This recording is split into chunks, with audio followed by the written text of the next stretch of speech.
बिस्मिल्लाहिर्रहमानिर्रहीम। Dear students, क्या हाल चाल है आपकी? उम्मीद है कि आप ठीक होंगे। बेटे, लास्ट टाइम हम ये ऊपर वाले रिएक्शंस जो हैं मेरा ख्याल है पढ़ चुके थे। आज हम आइडेंटिफिकेशन ऑफ कार्बोनाइल कंपाउंड्स पढ़ने की कोशिश करेंगे।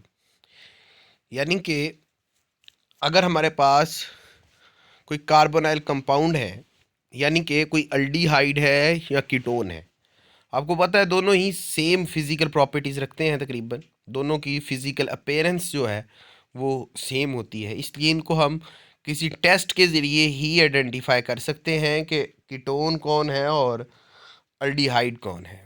अगर हमारे पास लैब के अंदर ये दो बीकर लिए जाएँ और एक में अल्डिहाइड डाल दिया जाए और एक में कीटोन डाल दिया जाए और आपसे कहा जाए कि इन दोनों में डिफरेंस बताएं, तो बेटे उन दोनों में डिफरेंस बताने के लिए हम मुख्तलिफ़ किस्म के टेस्ट कर सकते हैं। बेटे, जो हम टेस्ट करेंगे उन टेस्टों को आइडेंटिफिकेशन ऑफ कार्बोनाइल कंपाउंड कहते हैं, यानी कि आइडेंटिफिकेशन के लिए यूज़ करते हैं। कोई 5-6 टेस्ट जो हैं वो आपकी बुक में गिवन है। हम कोशिश करेंगे इन टेस्ट को समझने की। बेटे, सबसे पहला हमारा टेस्ट जो है वो 2,4-DNP टेस्ट है। बेटे, हमारे पास ये आपको एक सोल्यूशन फॉर्म में मिलेगा। Aldehyde ketone are form the yellow and red precipitates. बेटा, जो अल्डिहाइड है, आपने सिर्फ करना क्या है कि आपने 2,4-डाइनाइट्रोफिनाइल हाइड्राजीन जो सोल्यूशन है 2,4-DNPH, ये सोल्यूशन फॉर्म में मिलेगा। आपने बेटे इसको जिस बीकर में अल्डिहाइड लिया है, एक बीकर में कीटोन है, हमें नहीं पता अल्डिहाइड किस में कीटोन किस में, तो हर किसी में आपने 2,4-DNPH सोल्यूशन डाल देना है। बेटे, अब जो अल्डिहाइड होगा इसमें येलो कलर के प्रेसिपिटेट्स बन जाएंगे और जो कीटोन होगा इसमें रेड किस्म के प्रेसिपिटेट्स बन जाएंगे। तो जिसमें येलो बन जाएंगे हम कहेंगे वो अल्डिहाइड है और जिसमें रेड बन जाएंगे हम वो कहेंगे कि कीटोन है। बेटा, ये पहला टेस्ट था, इस तरह से हम पता लगवा सकते हैं। दूसरा तरीका कर क्या है? Sodium bisulphate test. अब हम क्या करेंगे, ये भी हमें सोडियम बिसल्फेट सोल्यूशन की सूरत में मिलता है। हमारे पास फिर दो बीकर मौजूद हैं, एक में अल्डिहाइड है और एक में कीटोन है। हमें नहीं पता अल्डिहाइड किस में और कीटोन किस में है। तो aldehyde and small methyl ketone form the crystalline white precipitates with the saturated sodium bisphosphate solution. बेटे, कीटोन अगर आपके पास अल्डिहाइड है या सिर्फ मिथाइल कीटोन या सबसे छोटी कीटोन है, इन दोनों के अंदर जब आप सोडियम बिसफॉस्फेट का सोल्यूशन डालेंगे तो वाइट किस्म के क्रिस्टलाइन अपीयर हो जाएंगे। अगर वाइट क्रिस्टल अपीयर हो रहे हैं तो आपको पता चलेगा कि ये या तो अल्डिहाइड है या फिर मिथाइल कीटोन है। लेकिन जो हैवी कीटोन्स होंगी उनके अंदर ये कोई कलर से शो नहीं करेगा। तो जिसके अंदर कलर शो नहीं करेगा हमें पता चल जाएगा कीटोन है, और जिसमें अल्डिहाइड जिसमें कलर शो कर देगा वाइट क्रिस्टलाइन तो हम समझ जाएंगे कि ये क्या है, आपका अल्डिहाइड है। अब बेटा, टॉलरीन टेस्ट है या सिल्वर मिरर टेस्ट है, ये भी हम अल्डिहाइड और कीटोन को डिस्टिंग्विश करने के लिए करते हैं। अब हम करेंगे क्या? Aldehyde form the silver mirror with the टॉलरीन agent. बेटा, जब टॉलरीन एजेंट जो होता है ये क्या करता है, जब आप इसे दोनों बीकर्स में डालेंगे तो सिल्वर मिरर किस्म की एक शीशे की तरह का बीकर के अंदर वो क्लाउड बन जाएगा।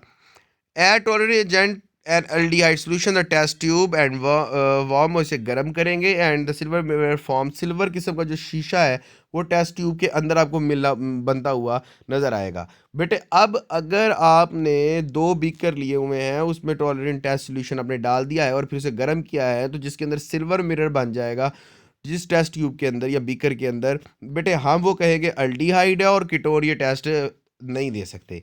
इसमें होता क्या है, ये आपके वो कंपाउंड्स हैं जो आपस में मिलेंगे तो इन चीज़ों में बदलेंगे। अब ये अल्डिहाइड से रिएक्ट करेंगे तो ये जो सिल्वर है ये अलहदा हो जाएगा जो हमें नज़र आएगा हमारे सॉल्यूशन के अंदर। और अगर ये नज़र आ रहा है तो समझ लें अल्डिहाइड है, क्योंकि सिर्फ ये अल्डिहाइड के साथ रिएक्शन करेगा, कीटोन के साथ रिएक्शन नहीं करेगा। अगर ये सिल्वर कलर के मिरर्स आपको नज़र आ रहे हैं तो इसका मतलब है ये अल्डिहाइड है, और अगर ये नज़र नहीं आ रहे तो समझ लेंगे कीटोन है। अगला है Fehling solution test. Fehling solution हमारी लैब में पड़ा हुआ है। ये फिलिंग सोल्यूशन होता है जी आपके पास, जिस तरह अपने पहले सोल्यूशंस थे इस तरह ये भी एक सोल्यूशन है। अब aliphatic aldehyde from the brick red जो एलिफैटिक है, यानी कि जिनमें बेंजीन रिंग नहीं है, सीधे सीधे एलिफैटिक चेन लगी हुई है, तो ये ब्रिक रेड किस्म का पैसिप्रेट्स देंगे इनके अंदर। To hydrate solution, add Fehling solution and boil, और अगर हम किसी में वाटर मौजूद है तो हम इसे बॉयल करेंगे। The brick precipitates are copper oxide form, और ये कॉपर ऑक्साइड में कन्वर्ट हो जाएंगे। लेकिन आपके पास जो कीटोन है ये टेस्ट नहीं देगी। सीधा समझ ले कि दो टेस्ट ट्यूब में, ये दो बीकर है जिसमें एल्डिहाइड या कीटोन है, तो आपने उसके अंदर फिलिंग सोल्यूशन डाल दिया है, तो जिसका ब्रिक रेड हो जाएगा, सुर्ख रंग हो जाएगा, रेड हो जाएगा, वो समझ जाएंगे एल्डिहाइड, और जिसका कलर नहीं बदले वो समझ जाएं कि आप क्या है, आपकी कीटोन है। कुछ और टेस्ट की बात करते हैं। Benedict's solution test. अब इसमें ये क्या होगा जी, aldehyde, aliphatic aldehyde from the brick red precipitates. जब बेंजेटिक सॉल्यूशन आप लेंगे तो आप अल्डिहाइड में डालते हैं, तो ये ब्रिक किस्म ब्रिक रेड सॉल्यूशन डेवलप हो जाएगा इसके अंदर भी। पहले टेस्ट में ब्रिक रेड हो रहा था, इसके अंदर भी ब्रिक रेड ही पैसिप्रेट्स बनेंगे। ब्रिक रेड के छोटे छोटे पार्टिकल सुर्ख रंग के बन जाएंगे। जिसमें सुर्ख रंग के पैसिप्रेट्स बन जाए वो समझेगा एल्डिहाइड, और जिसमें ना बने वो समझ लें कीटोन है। सोडियम नाइट्रो पोरस टेस्ट है, कीटोन प्रोड्यूस। अब जो अगर कीटोन होगा, अब दोनों बीकर है, आपने सोडियम नाइट्रो परऑक्साइड जो है आपने इसके अंदर ऐड कर दिया है, और अगर कीटोन के अंदर जब आप डालेंगे तो वो वाइन रेड बन जाएगा, वाइन रेड या ऑरेंज रेड का कलर हो जाएगा। लेकिन अल्डिहाइड कोई कलर शो नहीं करेगा, तो इस तरह हम इनको क्या कर सकते हैं, सेपरेट आउट कर सकते हैं। बट यूजेस की अगर बात करें तो फॉर्मल्डिहाइड के यूज़ लिखे हुए हैं कि अगर हम यूरिया फॉर्मल्डिहाइड बनाना चाहते हैं, कोई पेस्टिसाइड्स बनाना चाह रहे हैं, तो या कोई आपके पास कोई फर्टिलाइज़र बनाना चाह रहे हैं, तो उसके अंदर ये यूज़ हो सकता है। बेटा कलर बनाने के लिए भी हम इसे यूज़ कर सकते हैं। एंटीसेप्टिक में पहले बता चुका हूँ कि यूज़ कर सकते हैं, किसी भी एंटी फंगस के लिए यूज़ कर सकते हैं, और ये ज़्यादातर एनिमल्स के ऊपर हम क्या करते हैं, अप्लाई करते हैं, उनकी मेडिसिन बनाने की कोशिश करते हैं। डी कलराइजिंग एजेंट के तौर पे भी बेटा हम फॉर्मल्डिहाइड को यूज़ कर सकते हैं। बेटा सिल्वर मिरर बनाने के लिए भी हम इसे यूज़ कर सकते हैं। इसके अलावा हम जो हमारे यूरिनरी सिस्टम के ऊपर जितने अफेक्ट करने वाली अल्ट्रासोनिक मशीनरी है, उसके अंदर भी हम फॉर्मल्डिहाइड ही यूज़ करते हैं। हम इससे बेटा लैक्टोज बनाने के लिए भी यूज़ करते हैं। ये आपके फॉर्मल्डिहाइड के कुछ यूजेस थे। इसके अलावा अगर हम एसिटिक अल्डिहाइड की बात करें तो बेटा ये acetic acid, and butane, ethanol, etc बनाने के लिए बेटा क्या होते हैं, इस्तेमाल किए जाते हैं। बेटा एसिटिक एसिड अमोनिया जो है ये रबर बनाने के लिए यूज़ की जाती है। इसके अलावा देखिए ये सारे केमिकल हैं, एथेनॉल ट्रेमल केमिकल के तौर पे भी बनाने के लिए यूज़ किया जाता है, हाइड्रोनिक ड्रग्स बनाने के लिए यूज़ किया जाता है, सही है जी, पॉइजन बनाने के लिए, जहर बनाने के लिए भी इसे यूज़ किया जाता है।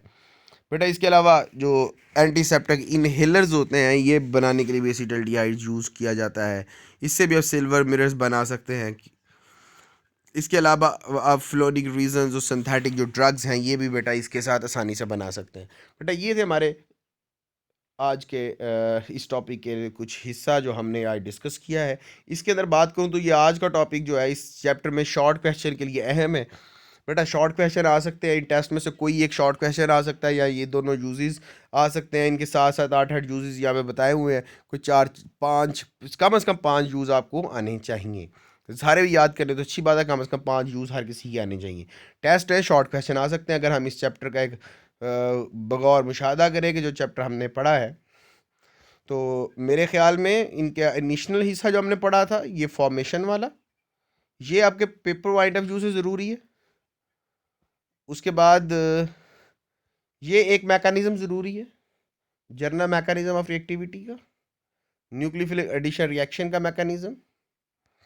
इसके बाद अगर हम आगे चलें तो हर चीज़ अपनी इंपॉर्टेंस की जगह रखती है, लेकिन ये भी आ सकते हैं पेपर में। लेकिन हम मोस्ट इंपॉर्टेंट चीज़ों की बात करें तो ये अल्डोज कंडेंसेशन जो रिएक्शन है ये बहुत इंपॉर्टेंट है, पेपर में आने की बहुत ज़्यादा लॉन्ग क्वेश्चन के तौर पे उम्मीद होती है।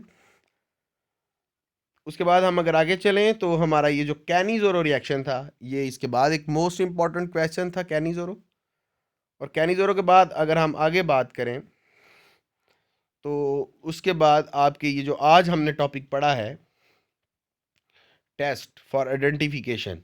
अब ये टेस्ट और ये यूजेस ये इंपॉर्टेंट है, मैं पेपर पॉइंट ऑफ व्यू से बात कर रहा हूँ जी। ये बेटे आज के हमारे टॉपिक है।